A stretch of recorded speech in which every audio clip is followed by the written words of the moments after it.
Actually, nagsimula kami sa tampuhan, Ray. Paano kayo nagkatampuhan?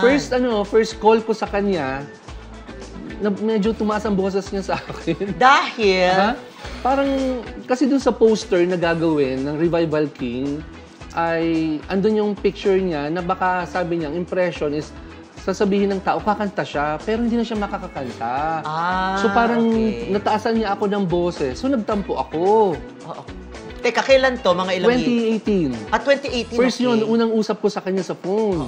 So medyo nataasan niya ako ng boses, kaya sabi ko kay Rodel, yung another press na kaibigan natin, yun, nataasan ako ng boses. So hindi ko alam, dun sa concert ko itself, magsusorry siya sa akin.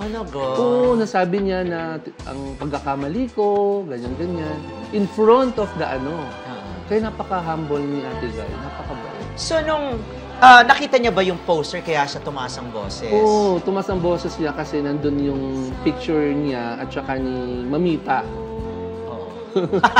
Silang dalawa.